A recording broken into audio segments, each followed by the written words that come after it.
এখনকার সময়ে দাঁড়িয়ে তুমি যেই মানুষটাকে যত বেশি বিশ্বাস করবে সেই মানুষটাই কিন্তু সবথেকে বেশি খারাপ চাইবে তোমার। তাই এখনকার সময়ে দাঁড়িয়ে নিজের মানুষই কি আর বাইরের মানুষই কি কাউকেই কিন্তু পুরোপুরিভাবে বিশ্বাস করা যাবে না। তুমি যত বেশি বিশ্বাস করবে তত বেশি ঠকবে। তাই বিশ্বাস জিনিসটা একদমই করবে না কাউকেই। তুমি হয়তো তোমার ভালো দিকটা তাকে বললে সে কিন্তু একদমই খুশি হবে না। সে ভাববে যে তোমার কিভাবে খারাপটা করা যায়, কিভাবে ক্ষতি করা যায়।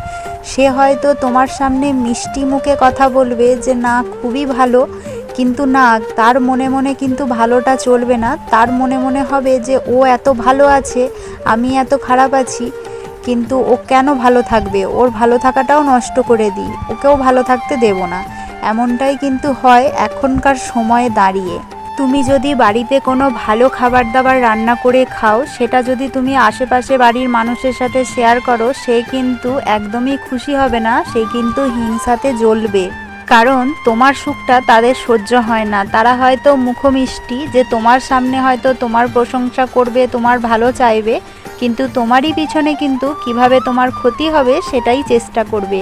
একদমই কিন্তু তোমার ভালো চাইবে না তোমার পিছনে। সো হ্যালো এভরিওয়ান, আমি সঙ্গীতা। আমার নতুন আরও একটি ভিডিওতে তোমাদের সকলকে জানাই স্বাগত। কেমন আছো সবাই? আশা করছি সকলে খুব ভালো আছো, আমিও ভালো আছি। আজকে সকাল সকাল উঠেই দেখো বিছানাটা গুছিয়ে নিলাম। আর এখন যেহেতু গরমকাল, তার জন্য বিছানা গোছাতে একদমই বিরক্ত লাগে না। যেহেতু শীতের কাঁথা কম্বল থাকে বলে খুবই বিরক্ত লাগে, যেহেতু কাঁথা কম্বল সব কিছু ভাঁজ করে রাখতে হয়। আর গরমকালে তো সেরকম কিছু থাকে না, জাস্ট বালিশ আর পাশ বালিশ, সেগুলোকে এক মুহূর্তেই কিন্তু গুছিয়ে নেওয়া যায়। আমার মতো তোমাদের কাদের কাদের শীতকালে বিছানা গোছাতে ভালো লাগে না সেটা কিন্তু জানিও। আমার তো একদমই ভালো লাগে না, আর গরমকালের বিছানাটা গোছাতে আমার বেশ ভালো লাগে। আর এই কদিনে এত পরিমাণে গরম পড়েছে, তাই আর মশারিটাও খাটানো হচ্ছে না। মশারি খাটালে না বেশ হাওয়া ঢোকে না, তার জন্য আর মশারি খাটানোটা এখন কিছুদিন বন্ধ রেখেছি। জানো তো, বেশ কিছুদিন আগে আমি এই সাদা বেড কভারটা পেতেছিলাম। সাদা বেড কভারটা পেতে শোয়ার পর থেকে বেশ একটা আলাদাই আরাম লাগছে। যেহেতু পুরোপুরিভাবে কটনের, একটুও ভয়েল বা কোনো কিছু পাইল নেই, পুরোপুরি যেহেতু কটনের, তাই শুয়ে কিন্তু বেশ আরাম লাগছে। তাই ভেবেছি একটা পুরোপুরিভাবে কটনের বেড কভার কিনবো। আর এটা কিন্তু আমাদের পুরোপুরি বেড কভার বলা যাবে না, এটা আমি বেডে পাতি ঠিকই কটনের বলে, কিন্তু এটা কিন্তু একটা লেপের ওয়ার। বিছানাটা গুছিয়ে নিয়ে ভাতটাও বসিয়ে দিয়েছিলাম। আজকে না বাড়িতে কোনো রকম কোনো সবজিপাতি নেই। আজকে কি রান্না করব সেটাই ভেবে পাচ্ছিলাম না। সেই দেখে ঠাম্মা দোকান থেকে দুটো ডিম এনে দিয়েছে। একটা ডিম আমি ভাতে দেব, আর একটা ডিম ঠাম্মার জন্য ভাজা করে দেব। যে ডিমটা ভাতে দেব সেটা আমি খাবো, কারণ আমি ভাজা ডিমটা এখন খাবো না। আমার বেশ কয়েকদিন ধরে গ্যাস অম্বলের সমস্যাটা খুব বেড়েছে, তার জন্য ভাজাটা আর খাবো না। এদিকে দেখো ভাতটাও প্রায় হয়ে এসেছে, হাফ বাকি আছে, তার জন্য ভাবলাম ডিমটা এখনই দিয়ে দিই, পুরোপুরিভাবে সিদ্ধ হয়ে যাবে। আর এইভাবে ভাতের মধ্যে কারা কারা ডিম সেদ্ধ দাও সেটাও জানিও। আর তার সাথে দেখো আলু ভাতে দিয়েছি। আর আলু ভাতে খেতে তো বেশ ভালো লাগে, কিন্তু তারপরেও মানে শুধু কি আর আলু ভাতে দিয়ে ভাতটা খাওয়া যায়? তার জন্য দেখো এদিকে ঠাম্মার জন্য ডিম ভাজা করেছি, আর তার সাথে কটা পেঁয়াজি করেছিলাম। এই ঘরোয়াভাবে পেঁয়াজি ভাজলে আমার খেতে বেশ ভালো লাগে। তেলে ভাজার দোকানে যে পেঁয়াজিগুলো পাওয়া যায় সেগুলো আমার খেতে অতটাও ভালো লাগে না। আর যদি বাড়িতে ভাজা হয় পেঁয়াজি, আমার তো খেতে বেশ ভালো লাগে। আর আমি বাড়িতে যখন পেঁয়াজি ভাজা করি তখন কিন্তু তার মধ্যে একটু চালের গুঁড়ো দিই, পেঁয়াজ, তারপরে লঙ্কা, সব রকমের মানে আর কি মশলা টশলা অল্প করে দিয়ে আর কি ভাজা করি। তো ওটা খেতে বেশ ভালো লাগে। এদিকে দেখো একদম তো সিম্পল রান্নাবান্না হয়েছে। রান্নাবান্না করে একদম স্নান টান কমপ্লিট করে নিয়েছিলাম। তারপরে এই যে ঠাকুরকে সুন্দর করে সাজিয়ে পুজো দিয়ে দিয়েছি। আর বাড়িতে একটা আপেল ছিল, তাই ভাবলাম আজকে ঠাকুরকে একটু আপেল প্রসাদ দেয়া যাক, তাই দিয়েছি। আর এদিকে দেখো আমাদের তুলসী মঞ্চটাও আমি সুন্দর করে সাজিয়ে ফুল দিয়ে আর কি খেতে দিয়েছি ঠাকুরকে। পুজোটা দেওয়ার সাথে সাথেই এদিকে দেখি যে একটা সাপ বেরিয়েছে নতুন ঘরের সাইডে। আর সাপটা এতটাই বড়, এদিকে দেখেছো কলা গাছ আছে, আর বাড়ির পাশে যেহেতু এক গাদা কলা গাছ আছে, তার জন্য সাপগুলো গিয়ে ওই কলা গাছের মানে গোড়ায় চলে যায়, আর দেখা যায় না। তো তোমাদেরকে তো একটুখানি শেয়ার করতে পারলাম। সাপটা কিন্তু অনেকক্ষণ থেকেই ছিল, আমি তুলসী মন্দিরে পুজো দেওয়ার সময় কিন্তু খেয়াল করিনি, তারপরেই কিন্তু খেয়াল করে ফোনটা নিয়ে গিয়ে ভিডিওটা অন করতে করতে সাপটা কিন্তু অর্ধেকটা চলে গেছে ভিতরের দিকে।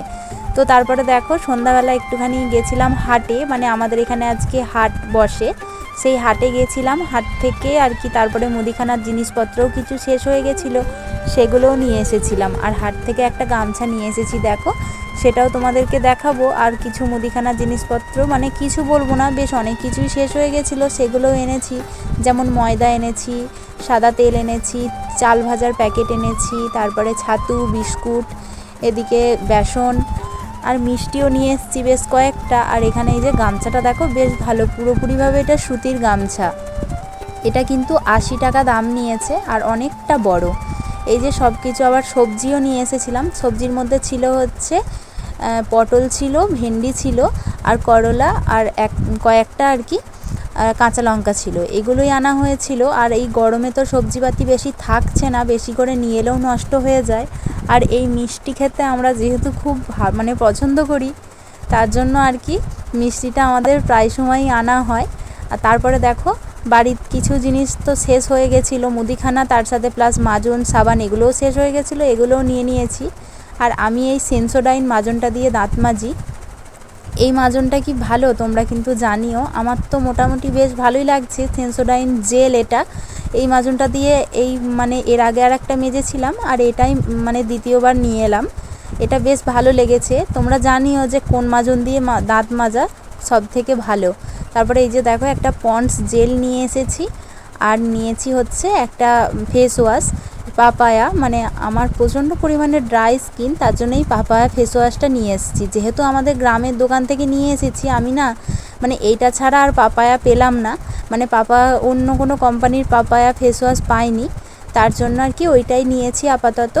আর মার্কেটের দিকে গেলে আবার নেব। আর এই ল্যাকমির এই ছোট সানস্ক্রিমটা নিয়েছি। এই সানস্ক্রিমটা বললো যে বেশ ভালো, এটা আপাতত নিই, আর মার্কেটে গেলে তখন আমি একটা অন্য সানস্ক্রিম নিয়ে আসবো। তারপরে এই যে দেখো দুটো নাক ছাবি নিয়েছি, একদম ছোট ছোট সানিয়া মির্জা টাইপের। এগুলো কিন্তু 5 টাকা করে দাম নিয়েছে, এগুলো বেশ ভালো লাগলো, তার জন্য নিয়েই নিলাম। তো আমার নাকে নাক ছাবি আছে, তাও ভাবলাম যে এগুলো বেশ ভালো লাগছে, কয়েকদিনের জন্য হলেও পরবো। তারপরে দেখো আমি মানে হাট থেকে একটা পাউরুটি নিয়ে এসেছিলাম, পাউরুটি বিক্রি হচ্ছিলো, দিয়ে আমি নিয়ে এসেছি। তাই একটাই নিয়ে এসেছিলাম, যেহেতু ঠাম্মাকে অর্ধেকটা দিয়েছি আর আমি অর্ধেকটা নিয়েছি, চা দিয়ে খাচ্ছি।